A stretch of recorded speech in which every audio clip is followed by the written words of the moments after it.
Salam əziz izləyicilər, mən Məmmədli Rafiq.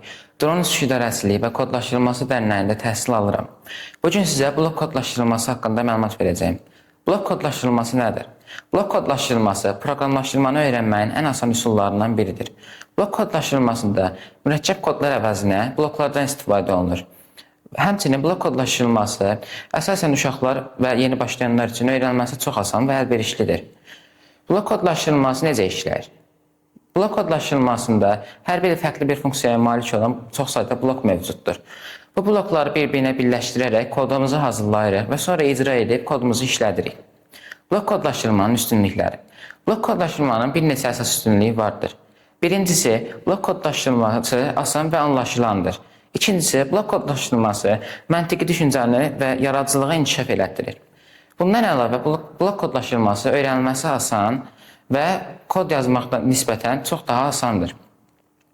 Blok kodlaşdırma platformaları Scratch, Code.org, Tinker, Microsoft Make Code, MIT App Inventor kimi bir çox sayda blok kodlaşdırma platforması mövcuddur. Lakin bunlar arasında biri seçilir. Scratch əsasən uşaqlar üçün hazırlanmışdır və çox sevilən və məşhur bir proqramdır. Biz bu platformalar vasitəsilə oyunlar və animasiyalar hazırlaya bilərik. Alqoritm nədir? Alqoritm proqramlaşdırmanın əsasını təşkil edir. Alqoritm əməllər ardıcıllığı deməkdir. Burada bir alqoritm nümunəsi mövcuddur.